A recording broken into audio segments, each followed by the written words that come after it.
Fala pessoal, sejam muito bem-vindos a mais um vídeo aqui no canal da Pythonando, o melhor canal para você que está em busca da sua primeira vaga como programador Python. E no vídeo de hoje eu vou apresentar 5 libs Python incríveis que você precisa conhecer e vai mudar totalmente a forma como você programa na linguagem, te levando para o próximo nível de desenvolvedor, te ajudando a acelerar sua jornada rumo à sua primeira vaga como programador Python. Mas antes de eu te apresentar essas libs, eu tenho um recado muito importante para te dar. Durante os dias 15 a 21 de janeiro vai acontecer a PyStack Week 9.0, o maior evento de Python e Django da América Latina, onde você vai dominar essas tecnologias para se tornar um programador de verdade, um programador profissional. Durante o evento, além de você dominar essas tecnologias, mesmo que você não saiba nada sobre elas, nós vamos desenvolver juntos um projeto completo, do absoluto zero, para você ter um excelente projeto para o seu portfólio, o que vai te ajudar muito a conquistar a sua primeira vaga como programador ainda em 2024. Então acesse o primeiro link da descrição e faça a sua inscrição. É muito simples, 100% online, 100% gratuito, e para você participar é só preencher seu nome, e-mail e depois entrar em nosso grupo fechado do WhatsApp. E além do evento, além de você participar, ter todo esse conhecimento, desenvolver um projeto completo, você vai poder fazer muito networking na nossa comunidade do Discord e concorrer a um computador gamer completo, entregue na sua casa sem custo nenhum. E se você quer descobrir qual projeto que nós vamos desenvolver com Python e Django do absoluto zero durante esse evento, acesse o primeiro link da descrição e veja este vídeo que eu te mostro exatamente qual que é o projeto que você vai desenvolver durante o evento. Então vai lá e faça sua inscrição agora mesmo. E a primeira biblioteca que eu quero apresentar para vocês é o Polars. É uma biblioteca fenomenal para manipulação de data frames. Você vai me falar, Caio, mas eu já conheço uma do tipo, uma que faz exatamente isso. O Pandas, que é uma biblioteca mais famosa para análise de dados utilizando Python. E sim, o Pandas é uma biblioteca excelente. Mas quando a gente fala de volumes gigantescos de dados, às vezes o Pandas não é o suficiente. Ele não tem a melhor performance possível. E é exatamente para isso que serve o Polars. É uma biblioteca como o Pandas, para manipulação de data frames. Mas ela é uma biblioteca extremamente rápida, fácil de usar e de código aberto. Se você olhar alguns dos benchmarks do Pandas e do Polars ou de algumas outras bibliotecas mais famosas no segmento para manipulação de data frames, você consegue perceber que o Polars sai na frente de todas elas. Então aqui está o benchmark. Quem quiser conhecer um pouco mais, acessa pola.rs que você vai ter acesso ao site deles. Mas agora vamos dar uma olhada em código e em como ela funciona.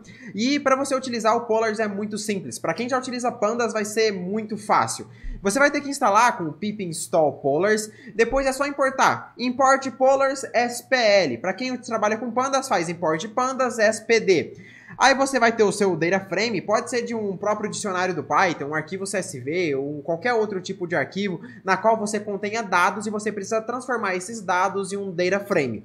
Você vai chamar agora uma variável qualquer chamada df e você coloca pl, que no caso é o polars.dataframe, para você criar um data frame. E você passa agora a sua variável data para transformar aquilo em um data frame.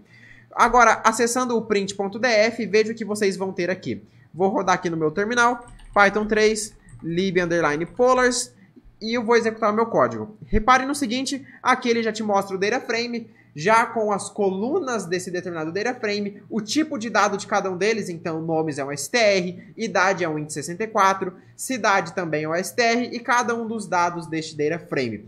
E depois você pode começar a manipular esse data frame assim como você faz com Pandas. Por exemplo, Caio, eu quero filtrar apenas os dados das pessoas que têm a idade maior do que 30 anos. Você faz um df.filter, você passa o próprio data frame, então df na posição idade, que é a posição na qual você deseja filtrar, seja maior do que 30. E pronto, você tem o data frame filtrado apenas com o Pedro, 35 anos, sendo da cidade de Campinas. Isso daqui tem uma performance excelente, então se você precisa trabalhar com um grande volume de dados, não hesite em escolher o Polars porque é uma excelente opção. E a próxima biblioteca é uma biblioteca de validação e serialização de dados que de verdade mudou e revolucionou todo o ecossistema Python, que permitiu o surgimento de ferramentas como o próprio Fast API e deu origem ao Django Ninja como inspiração. Então nós estamos falando do Pydantic, que é uma das melhores bibliotecas para validação e serialização dos seus dados. Caio, como que o PyDent funciona e em quais empresas a gente já trabalha com o PyDent?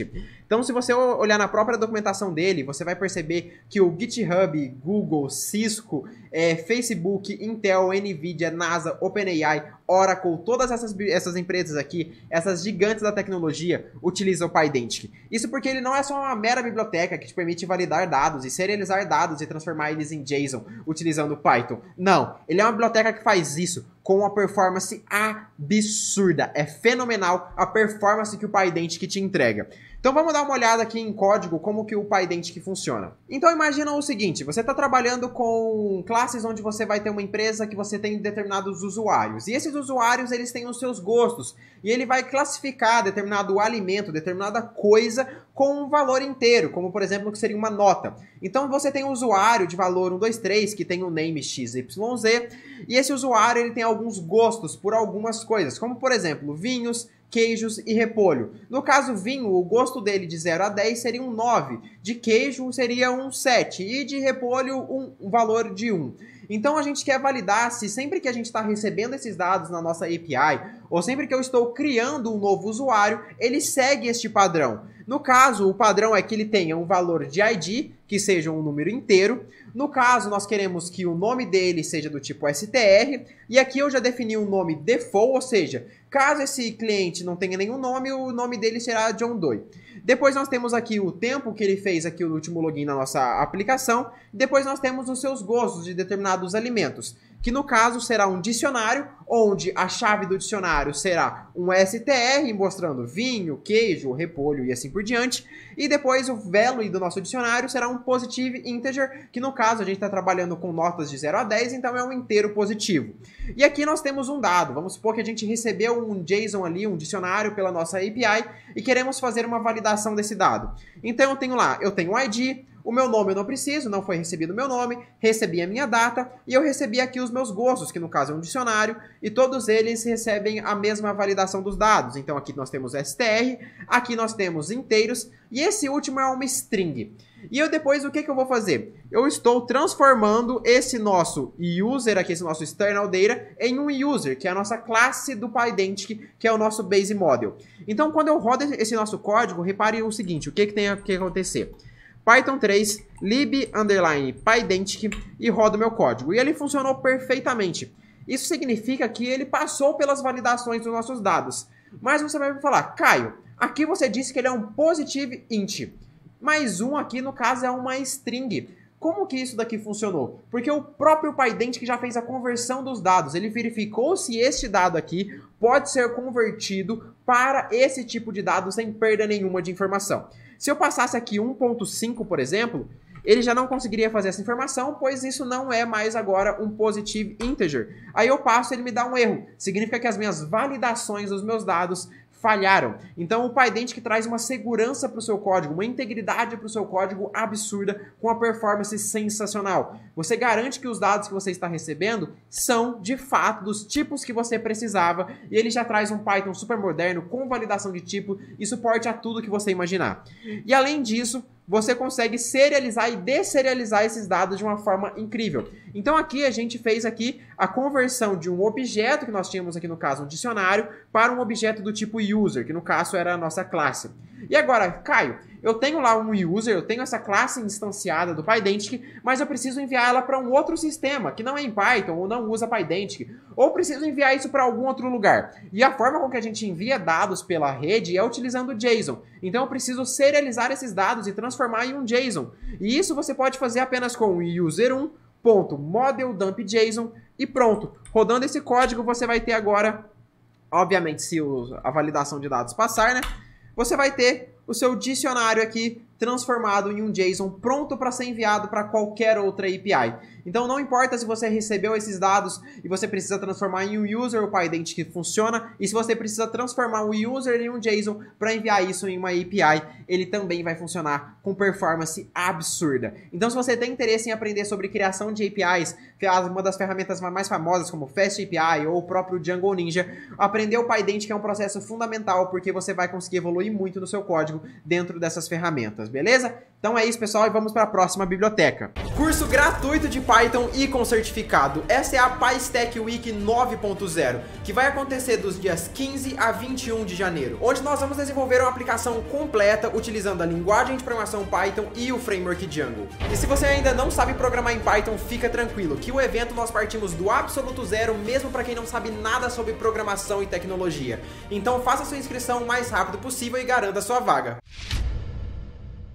E a próxima biblioteca que eu vou mostrar para vocês é o App Scheduler. Quem nunca precisou um dia, tem uma tarefa qualquer, XYZ, e precisa agendar ela. Você precisa que aquela tarefa sempre seja executada de 10 em 10 minutos, ou de 10 em 10 segundos, ou todas as sextas-feiras em tal horário. Essa é uma tarefa comumente utilizada na programação, como, por exemplo, ferramentas como, por exemplo, a própria plataforma Pythonando, que vai te enviar um relatório todas as sextas-feiras mostrando quantas aulas você assistiu, quantos minutos de aulas você assistiu, quais foram os materiais de apoio que você acessou e tudo mais. Então, todas as sextas-feiras a gente te envia um relatório semanal da sua performance ali dentro de plataforma Pythonando. Então, como que a gente poderia fazer isso? Dentro da plataforma Pythonando, a gente utiliza ferramentas mais poderosas, como o Django Celerbit. Mas para quem precisa agendar tarefas de uma forma muito simples, rápida e não absurdamente escalável, o App Scheduler é uma ferramenta fenomenal. Você instala ela, você não precisa do Celery, você não precisa de um worker, você não precisa de um broker, nada muito complexo, como o Celerbit, por exemplo, é uma ferramenta que você consegue fazer o agendamento de tarefas, mas super complexas para resolver problemas grandes, mas ele precisa de uma alta configuração em que você vai levar um bom tempo para preparar todo o ambiente para que ela funcione. O App Scheduler é o contrário disso. Com pouquíssimas linhas de código e apenas uma instalação, você consegue agendar suas tarefas de forma muito simples. Então você vai executar um pip install app scheduler e você vai realizar as seguintes importações: from appscheduler.schedulers.background import blocking scheduler. Com isso você vai conseguir ali agendar as suas tarefas. Então, por exemplo, vamos supor que você tem uma def aqui, job, e ela printa Olá Mundo. E você quer agora definir qual que será o modo que você vai agendar essa tarefa. Você pode escolher interval ou date, por exemplo. Interval, você vai falar que essa tarefa será executada de tanto em tanto tempo. Por exemplo, de 3 em 3 segundos, de 10 em 10 horas, de 1 em 1 dia e assim por diante. E para você fazer um agendamento é muito simples. Você cria o scheduler, é igual a block scheduler e pronto. Agora você passa se você cria uma variável chamada job id, vai ser igual a scheduler.addJob, nós vamos adicionar uma tarefa, nós passamos aqui a representação da função, certo? Nós não abrimos e fechamos parênteses, definimos o tipo de intervalo que a gente vai trabalhar, se é um date, se é um interval e etc. No caso aqui eu quero trabalhar com intervalo e eu passo qual que é o intervalo que eu quero que essa função seja executada.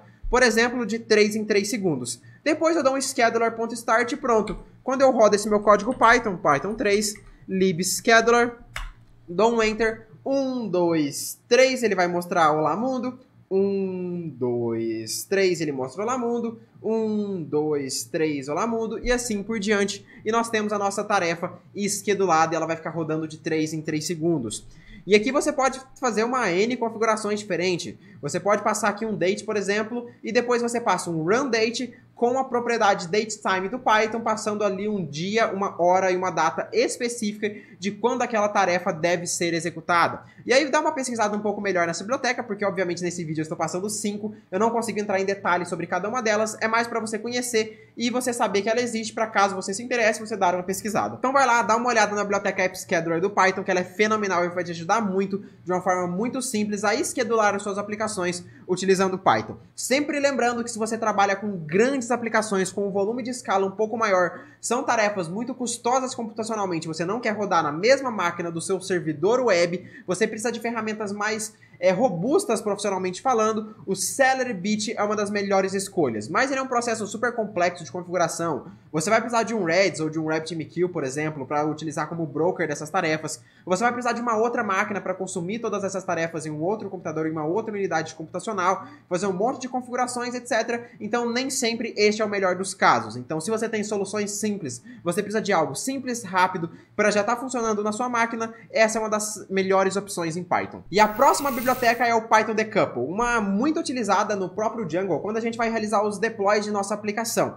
Imagina que você está criando um app em Django, uma ferramenta ali web, e dentro dessa ferramenta você precisa enviar e-mails. E você precisa ter a senha do seu e-mail e qual que é o domínio desse e-mail dentro do seu código para que você consiga enviar os e-mails e ele funcione. Mas você não está trabalhando sozinho, esse código vai para o GitHub e vários outros usuários, funcionários dessa determinada empresa XYZ, vai ter acesso a esse código. Mas tem funcionários que acabaram de ser contratados na empresa e eles não podem ter acesso à senha do e-mail original da empresa, que é utilizado em produção. Então a gente tem alguns e-mails de teste de cada um desses funcionários para que eles utilizem no seu próprio código. Então se eu coloco no meu próprio código Python a senha do e-mail, todos esses funcionários teriam acesso a essa senha, o que não é interessante. Imagina quando a gente está trabalhando com uma API de pagamentos e os funcionários da empresa, todos eles têm acesso aos pagamentos da empresa, pode retirar dinheiro, visualizar saldo. Não é interessante, não é isso que a gente deseja. Então, o que nós precisamos fazer? Nós precisamos criar um arquivo chamado .env. É este arquivo aqui, esse arquivo .env. E esse arquivo .env é o arquivo de configurações das nossas variáveis de ambiente. Este arquivo ele não será enviado para o GitHub e cada funcionário criará o seu na sua própria máquina. E na máquina de deploy, que a gente faz de fato, a gente upa de fato o servidor para funcionar, a gente vai criar o próprio arquivo .env nessa máquina e não pegar do GitHub porque não vai existir nenhum ali. Então no arquivo do servidor, de fato, a gente coloca a senha do e-mail verdadeiro. Agora, em cada máquina dos funcionários, ele cria o seu próprio env com um e-mail falso, um e-mail de teste e assim por diante. E dentro do nosso código Python, por exemplo, aqui, nós temos as nossas constantes, senha e e-mail. E a gente não vai pegar, de fato, do próprio código Python, a gente não coloca aqui a nossa senha. A gente pega do arquivo .env. Para isso, a gente instala a biblioteca Python Decouple com pip install python-decouple.